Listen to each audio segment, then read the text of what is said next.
नमस्ते बच्चों।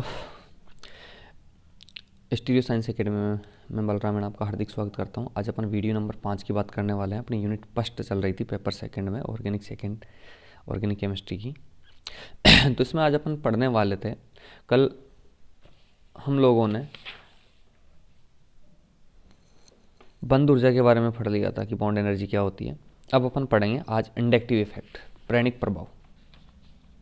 आज का अपना टॉपिक रहेगा प्रेरणिक प्रभाव और इंडक्टिव इफेक्ट। तो आप लोग को मैं बताना चाहूँगा, इंडक्टिव इफेक्ट अपने पूरी ऑर्गेनिक केमिस्ट्री में बहुत काम आता है। तो प्रेरणिक प्रभाव क्या होता है मैं आप लोग को थोड़ा सा बता देता हूँ कि प्रेरणिक प्रभाव कहते किसे हैं। दो प्रकार के होते हैं, प्लस आई और माइनस आई। आप लोगों ने सुना होगा कि एक तो होता है प्लस आई इफेक्ट और एक होता है माइनस आई इफेक्ट। इससे पहले अपन ये समझ लेते हैं कि इंडक्टिव इफेक्ट होता है क्या है। आप लोगों ने सुना होगा दो प्रकार के बंध होते हैं, एक तो होता है ध्रुवीय बंध और एक होता है अध्रुवीय बंध। तो मैं बात करता हूँ ध्रुवीय बंध की। ध्रुवीय बंध बनता कब है कि जब दो परमाणु जो होते हैं, जैसे मान लो ए और ए, दो समान परमाणु हैं, इन दोनों के बीच बनने वाला बंध सहसंयोजक बंध है। परंतु अगर मान लो ये कोई कार्बन की चेन है, इसके साथ एक कार्बन परमाणु पर कोई ज़्यादा इलेक्ट्रोनेगेटिव परमाणु जुड़ा हुआ है, मान लो X जुड़ा हुआ है, इसको C1 मान ले, इसको C2 मान ले, ऐसे कार्बन की चेन ये लंबी है, C3 है।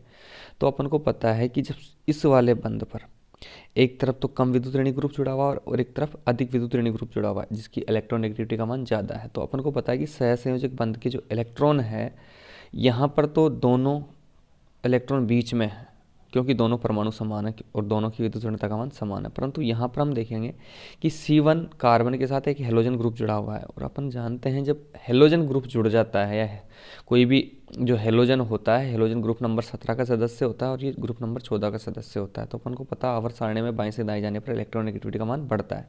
तो हेलोजन की इलेक्ट्रोनेगेटिविटी का मान कार्बन से ज़्यादा है, तो ये वाला जो बंध है ना, ये पोलराइज्ड हो गया, ध्रुवीय हो गया। ध्रुवीय कैसे होता है, तो ये बोला जाता है कि इस बंध के इलेक्ट्रॉन किधर की तरफ ट्रांसफर हो जाएंगे, विस्थापित हो जाएंगे, हेलोजन परमाणु की तरफ विस्थापित हो जाते हैं, जिससे हेलोजन परमाणु पर पार्शियली नेगेटिव चार्ज और कार्बन परमाणु पर पार्शियली पॉजिटिव चार्ज आ जाता है। तो इस तरह से इलेक्ट्रॉनों का जो विस्थापन होता है, इसी को इंडक्टिव इफेक्ट बोला जाता है या प्रेरणिक प्रभाव बोला जाता है। मैं दोबारा बताना चाहूँगा आप लोगों को कि जब ध्रुवीय बंध होता है, ध्रुवीय बंध के अंदर एक विद्युत ऋणात्मक परमाणु होता है और एक कम विद्युत ऋणात्मक परमाणु होता है। तो जो ज़्यादा विद्युत ऋणात्मक परमाणु होता है तो उसमें सहसंयोजक बंध के इलेक्ट्रॉन अधिक विद्युत ऋणात्मक परमाणु पर ट्रांसफर हो जाते हैं, जिससे अधिक विद्युत ऋणात्मक परमाणु पर पार्शियली नेगेटिव चार्ज आ जाता है और कार्बन पर पार्शियली पॉजिटिव चार्ज आ जाता है। तो इस प्रकार इलेक्ट्रॉनों का विस्थापन होना प्रेरणिक प्रभाव कहलाता है, इंडक्टिव इफेक्ट कहलाता है। आप लोगों ने यह भी पढ़ा होगा कि जैसे ये यहाँ पर मैंने प्लस चार्ज लगाया तो C1 के इलेक्ट्रॉन कौन खींच रहा है, हेलोजन खींच रहा है, तो C1 C2 के इलेक्ट्रॉनों को खींचेगा, तो यहाँ पर भी पार्शियली पॉजिटिव चार्ज आएगा। पर जितना पार्शियली पॉजिटिव चार्ज आंशिक धन आवेश C1 पर आएगा उतना यहाँ नहीं आएगा, छोटा आएगा, और यहाँ पर भी ये छोटा आएगा। तो ये बोला जाता है जैसे जैसे दूरी बढ़ती जाती है ये प्रभाव कम होता जाता है। ये आप लोगों ने पढ़ा होगा। और एक बात आप लोगों ने ये भी पढ़ी होगी, जो प्रेरणिक प्रभाव होता है सॉरी, ये परमानेंट होता है, स्थायी होता है। एक होता है इलेक्ट्रोमेरी इफेक्ट, उसकी बात अपन बाद में करेंगे, पहले आज अपन इंडक्टिव इफेक्ट की बात करते हैं। तो इंडक्टिव इफेक्ट जो होता है ये परमानेंट होता है, स्थायी होता है और डिस्टेंस के साथ साथ कम होता जाता है, ये मैंने बताया। अब अपन देख लेते हैं इसकी डेफिनेशन। आप लोग क्या लिखोगे, हेडिंग डाल दो प्रेरणिक प्रभाव या इंडक्टिव इफेक्ट। आप लोग हेडिंग डाल दो इंडक्टिव इफेक्ट। देखो इसमें प्रेरणिक प्रभाव मैंने यहाँ पर लिख रखा, प्रेरणिक प्रभाव होता क्या है तो आप लोगों को मैं समझा देता हूँ कि जब दो समान परमाणु परस्पर संयोग करके सहसंयोजक बंध बनाते हैं, ये मैंने बताया ए और ए आपस में दो बंध बना लेंगे, जैसे दो बंध बनाते हैं, तब साझे का इलेक्ट्रॉन युग्म दोनों परमाणुओं के नाभिकों के ठीक मध्य स्थित रहता है। तो मैंने क्या बोला, देखो इधर कि साझे का, जैसे ये ए और ए ये दो परमाणु हैं, जब ये बंध बनाएंगे तो जो इलेक्ट्रॉन युग्म है दोनों नाभिकों के बीच मध्य में उपस्थित है, दोनों की विद्युत ऋणात्मकता का मान जब समान होता है, ठीक मध्य में स्थित रहता है। इस प्रकार बने बंधों को क्या बोलते हैं, अध्रुवीय। मैंने पहले ही बता दिया कि इस प्रकार के जो बंध होते हैं अध्रुवीय बंध होते हैं, इनके अंदर कोई भी चार्ज डिस्टर्ब नहीं होता। तो इस प्रकार के जो बंध होते हैं इनको अपन अध्रुवीय बंध के नाम से जानते हैं। किस बंध के नाम से जानते हैं, अध्रुवीय बंध के नाम से। थोड़ा सा देखो इधर, तो ए और ए के बीच में जो बंध बना इसको अपन क्या बोलते हैं, अध्रुवीय बंध बोलेंगे, क्योंकि दोनों की विद्युत ऋणात्मकता का मान समान है। ठीक है, फिर बोल रहा आगे अध्रुवीय बंध कहते हैं। परंतु जब असमान परमाणु संयोग करके, जैसे एक तरफ कार्बन ले लिया एक तरफ हेलोजन ले लिया, तो इलेक्ट्रोनेगेटिविटी में डिफरेंस आ गया, संयोग करके सहसंयोजक बंध बनाते हैं, तब साझे का इलेक्ट्रॉन युग्म विद्युत ऋणात्मक परमाणु पर थोड़ा सा ऋण आवेश, अब यहाँ पर ये बोला गया है कि जो ज़्यादा विद्युत ऋणी परमाणु होता है इस पर थोड़ा सा चार्ज इधर आ गया, बंध बनाते तब साझे का इलेक्ट्रॉन युग्म विद्युत ऋणात्मक परमाणु पर थोड़ा सा ऋण आवेश तथा दूसरे परमाणु पर थोड़ा सा धन आवेश आ जाता था। क्यों आता है? क्योंकि इस बंध के इलेक्ट्रॉन अधिक विद्युत ऋणी परमाणु पर ट्रांसफर हो गए, इसकी वजह से। ठीक है, तो आप लोग ये लिख लेना आराम से, धन आवेश आ जाता है।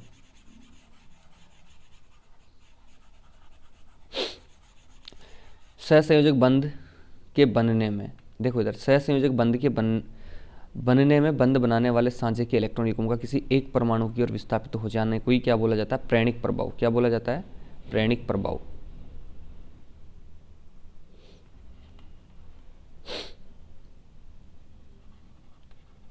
हो जाने को प्रेरणिक प्रभाव कहते हैं। ये मैंने यहाँ पर प्रेरणिक गलत लिख रखा भाई,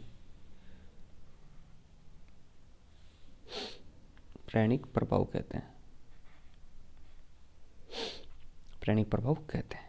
तो ये अपन दोबारा समझ लेते हैं कि माना कि किसी कार्बन श्रृंखला में एक्सरे पर क्लोरीन परमाणु जुड़ा हुआ, जैसे यहाँ पर क्लोरीन लग गया C1 C2 C3, जैसे मैंने यहाँ पर आप लोगों को ये लगा के बताया, तो इस पर तो पार्शियली पॉजिटिव चार्ज आ गया, थोड़ा थोड़ा पार्शियल पॉजिटिव चार्ज कम होता जाता है। माना किसी कार्बन श्रृंखला में एक सिरे पर क्लोरीन परमाणु लगा है, तब क्या होगा? तो यहाँ C1 C2 C3 है, तो इसमें क्लोरीन परमाणु की इलेक्ट्रोनेगेटिविटी का मान ज़्यादा है, तो विद्युत ऋणात्मक क्लोरीन परमाणु अधिक विद्युत ऋणात्मक वाला परमाणु है, इसलिए C1 C2, ये जो सहसंयोजक बंध है इसकी बात करते हैं, C1 C2 सहसंयोजक बंध, इसमें साझे का इलेक्ट्रॉन युग्म C1 Cl के मध्य स्थित न होकर, यहाँ पर जो साझे का इलेक्ट्रॉन युग्म है इन दोनों के बीच में ना होकर इस पर आ जाएगा, जिस ना होकर थोड़ा सा क्लोरीन के निकट विस्थापित हो जाता है। जैसे ये C1 और ये क्लोरीन है, तो होना कहाँ चाहिए था? बीच में, पर बीच में ना होकर इधर की तरफ आ जाता है, तो पूरी तरह से नहीं आया, तो इसको अपन बोल देते हैं कि पार्शियली नेगेटिव, और इस पर आ गया पार्शियली पॉजिटिव, जिससे क्लोरीन पर थोड़ा सा ऋण आवेश तथा C1 पर धन आवेश, थोड़ा सा धन आवेश आ जाता है। C1 पर धन आवेश आने के बाद क्या होगा? C2 के साथ जुड़े इलेक्ट्रॉन युग्म को अपनी ओर, तो ये जब इस पर पॉजिटिव चार्ज आ जाएगा तो ये बोलेगा भाई मेरी रक्षा कर, इसको इलेक्ट्रॉन डेंसिटी थोड़ी बहुत ये देगा, तो करता जितनी हेल्प, जो पास में होता है उसकी जितनी ज़्यादा हेल्प करेगा, तो इस पर भी थोड़ा सा पार्शियली पॉजिटिव चार्ज आ जाएगा। इस पर पार्शियली पॉजिटिव चार्ज ज़्यादा आएगा, इस पर कम आएगा, और ये धीरे धीरे कम होता चला जाता है, इलेक्ट्रॉन युग्म को अपनी ओर आकर्षित करता है। इससे C2 पर C1 की अपेक्षा कम आंशिक धन आवेश आ जाता है। इस प्रकार ये प्रक्रम चलता रहता है, और जैसे जैसे डिस्टेंस बढ़ती जाती है प्रभाव लगभग कम होता चला जाता है। तो ये अपना इंडक्टिव इफेक्ट था, मेरे हिसाब से आप लोगों को आराम से समझ में आया होगा इंडक्टिव इफेक्ट। अब मैं आप लोगों को बता दूं, इंडक्टिव इफेक्ट दो प्रकार के होते हैं, एक होता प्लस आई और एक होता माइनस आई। देखो आप,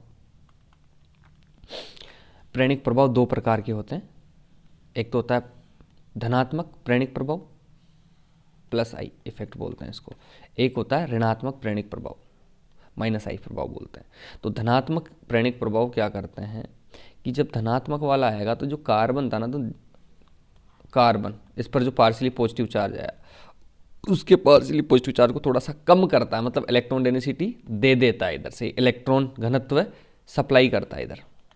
तो इस प्रकार के अगर ग्रुप इस कार्बन के साथ जुड़े हुए हैं तो ये इसके स्थायित्व को बढ़ा देंगे, क्योंकि पॉजिटिव चार्ज आ जाएगा टूटने के बाद, तो इसके स्थायित्व को थोड़ा सा बढ़ा देता है। अपन बोल सकते हैं कार्बोकेटाइन के स्थायित्व को बढ़ाता है। मैं अब कार्बोकेटाइन अभी आप लोगों को बता नहीं रहा, मैं ये बताना चाहूँगा कि ऐसे ग्रुप जो कार्बन परमाणु के साथ, और कार्बन परमाणु कौन सा है जिस पर पार्शियली पॉजिटिव चार्ज आ चुका, उसके साथ ऐसे ग्रुप जुड़े हुए हों जो इलेक्ट्रॉन डेंसिटी सप्लाई करते हो, तो वो तो हो गए प्लस आई वाले, और जो इसको खींच ले, उल्टा दे तो नहीं, और क्या करे, खींच ले, ये पॉजिटिव चार्ज इसको इधर और खींच ले, तो इस प्रकार के जो इफेक्ट है या इस प्रकार के जो ग्रुप होते हैं वो माइनस आई इफेक्ट वाले होते हैं। कौन से होते हैं? माइनस आई इफेक्ट वाले। तो देखो आप लोग, आपको मैं बताना चाहूँगा, देखो यहाँ पर दो प्रकार के होते हैं, प्लस आई और माइनस आई। जो आपको अच्छा लगे ना वो लिख सकते हो आप। तो हेडिंग डाल ही दी होगी, प्रेरणिक प्रभाव लिख लिया, उसके बाद लिखना है आपको प्रेरणिक प्रभाव दो प्रकार के होते हैं। फर्स्ट वाला है धनात्मक प्रेरणिक प्रभाव और सेकंड वाला है ऋणात्मक। तो फर्स्ट वाला देखते हैं अपन सबसे पहले कि ऐसे परमाणु जो कार्बन को कार्बन की ओर इलेक्ट्रॉन युग्म को भेजते हैं उन्हें धनात्मक प्रेरणिक प्रभाव कहते हैं। क्या बोलते हैं? धनात्मक प्रेरणिक प्रभाव। तो इनको प्लस आई से प्रदर्शित किया जाता है। किससे? प्लस आई से, क्योंकि इलेक्ट्रॉन डेंसिटी को बढ़ाते हैं। ये क्या करते हैं? इलेक्ट्रॉन डेंसिटी को बढ़ाते हैं। जैसे इसमें एल्किल ग्रुप आ गए, और अभी मैं बता देता हूँ आप लोगों को, एग्जाम्पल्स और बता दूंगा। फिलहाल तो ये देख लो, ये ऐसे परमाणु जो कार्बन की ओर इलेक्ट्रॉन युग्म को भेजते हैं उन्हें धनात्मक प्रेरणिक प्रभाव कहते हैं तथा इनको प्लस आई से प्रदर्शित करते हैं। अब इधर देखो आप लोग, यदि कार्बन पर, मैंने एक डेफिनेशन और लिखी है, दोनों में से जो अच्छी लगे वो आप लोग लिख सकते हो। यदि कार्बन पर इलेक्ट्रॉन प्रतिकर्षी समूह उपस्थित हो, प्रतिकर्षी का मतलब जो इलेक्ट्रॉन देने वाला है, इलेक्ट्रॉन प्रतिकर्षी समूह उपस्थित हो तो धनात्मक प्रेरणिक प्रभाव उत्पन्न होता है, और ये प्रभाव इलेक्ट्रॉन घनत्व को बढ़ाता है। ये मैंने पहले भी बताया। जैसे एल्किल ग्रुप की बात करें, 1 डिग्री हो सकता है, 2 डिग्री हो सकता है और 3 डिग्री हो सकता है। तो ये तो अपना 1 डिग्री हो गया, ये 2 डिग्री और ये 3 डिग्री। और ये कार्बोक्सिलेट ग्रुप, और ये O माइनस है भाई, ध्यान रखना, O माइनस एक ऑक्सीजन होता है। तो ये अपना इफेक्ट का बढ़ता हुआ क्रम है। तो सबसे ज़्यादा तो प्लस आई किसका होगा? O माइनस का, क्योंकि इलेक्ट्रॉन डेंसिटी इसके पास भरपूर है देने के लिए। फिर कार्बोक्सिलेट का, फिर अपना 2 डिग्री आ गया, फिर 1 डिग्री आ गया। ऐसे 3 डिग्री एफ होगा तो 3 डिग्री फैले आएगा, 2 डिग्री, और ये तुम्हारा मेथिल ग्रुप और ये ऑक्सीजन। तो ये अपना धनात्मक प्रेरणिक प्रभाव की मैंने बात कर ली। ठीक है, कोई बात समझ में नहीं है तो आप कमेंट्स कर सकते हो। अब देखो ऋणात्मक माइनस आई इफेक्ट क्या होता है। तो ये बोला जाता है ऐसे परमाणु जो कार्बन की ओर इलेक्ट्रॉन युग्म को अपनी ओर आकर्षित करते हैं उन्हें ऋणात्मक प्रेरणिक प्रभाव कहते हैं, और इनको माइनस आई से प्रदर्शित करते हैं। तो जितने भी तुम्हारे फ्लोरीन, क्लोरीन, ब्रोमीन हो गए, NO2 ग्रुप हो गया, साइनाइड हो गया, सब के सब ऋणात्मक, क्योंकि कार्बन से इनकी विद्युत ऋणता का मान ज़्यादा होते हैं। तो ये कार्बन को इलेक्ट्रॉन देंगे नहीं, लेंगे, खींच लेंगे, और खींचेंगे तो उसका प्लस चार्ज उसको और ज़्यादा बढ़ा देंगे, और प्लस चार्ज बढ़ेगा तो क्या होगा? पार्शियली पॉजिटिव चार्ज ज़्यादा आएगा। तो इस प्रकार के जो ग्रुप्स होते हैं ना, इनको अपन क्या बोलते हैं? माइनस आई प्रभाव वाले समूह बोलते हैं। और इस प्रभाव को अपन इंडक्टिव इफेक्ट बोलते हैं, माइनस वाला नेगेटिव इंडक्टिव इफेक्ट बोल देंगे। तो मैंने इसको भी लिखा, देखो आप लोग, यदि कार्बन श्रृंखला में इलेक्ट्रॉन आकर्षित करने वाले समूह जुड़े हुए हो तो माइनस आई प्रभाव उत्पन्न होता है, और ये प्रभाव इलेक्ट्रॉन घनत्व को क्या कर देता है? कम कर देता है। इलेक्ट्रॉन डेंसिटी को कम करेगा, सीधी सी बात है। जैसे समस्त हेलोजन, उसमें फ्लोरीन, क्लोरीन, ब्रोमीन, आयोडीन हो गया, NO2 हो गया, साइनाइड हो गया, कार्बोक्सिलिक ग्रुप हो गया, माइनस आई प्रभाव दिखाते हैं। इनका घटता हुआ क्रम अगर मैं बात करूँ, सबसे पहले मैंने लिखा अमोनिया पे पॉजिटिव चार्ज NH3, क्योंकि नाइट्रोजन इलेक्ट्रॉन नेगेटिविटी ज़्यादा रखता है, परंतु उस पर जब पॉजिटिव चार्ज आता है, अपना लोन फेयर देता है, तो भक्कड़ हो जाता है वो, तो इलेक्ट्रॉन खींच लेगा ये। ठीक है, एक NO2 ग्रुप होता है, अपन को पता है, इसके साथ दो ऑक्सीजन जुड़े हुए हैं और रेजोनेंस होता है, तो इलेक्ट्रॉन खींच लेता है। SO2R ग्रुप, साइनाइड हो गया तुम्हारा ये, SO2OR, carboxylic acid, fluorine, chlorine, bromine, iodine. अपन को पता है कि फ्लोरीन, क्लोरीन, ब्रोमीन, आयोडीन के अंदर इलेक्ट्रोनेगेटिविटी का मान जिसका ज़्यादा होता है उसका माइनस आई इफेक्ट ज़्यादा होता है।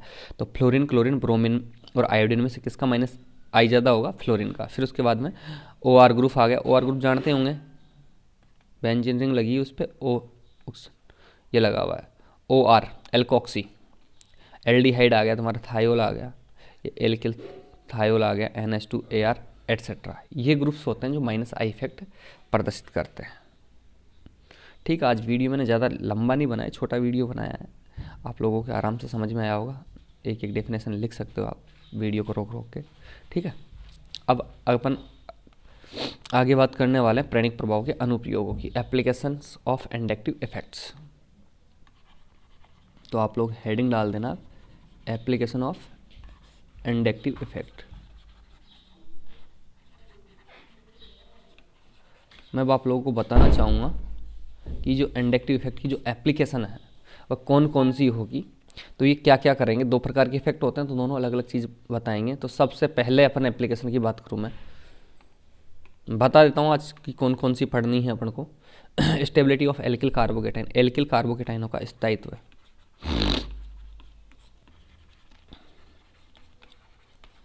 एल्किल कार्बोकेटाइनों का स्थायित्व अपन देखेंगे।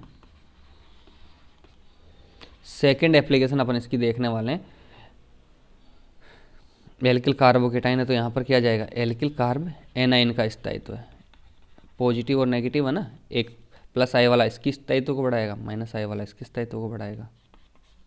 थर्ड वाला है कार्बोक्सिलिक अम्लों की सामर्थ्य, कि कौन सा कार्बोक्सिलिक अम्ल ज़्यादा एसिडिक होगा, इसकी बात करने वाले हैं, कार्बोक्सिलिक अम्लों की सांद्रता, strength of carboxylic acid. Fourth अपन देखने वाले हैं strength of base, strength of base, क्षारों की सांद्रता।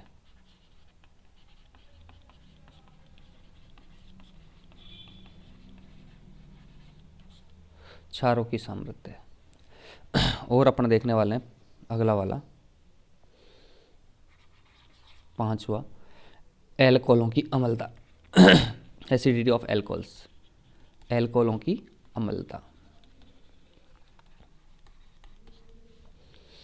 और लास्ट अपन देखें कार्बोनिल समूह की क्रियाशीलता, क्योंकि ये अपने ऑर्गेनिक केमिस्ट्री में कहीं ना कहीं काम आएगा, इस वजह से अपन सब एप्लीकेशन पार्ट देख लेंगे और एग्जाम में पूछा जाता है कार्बोनिल समूह की क्रियाशीलता।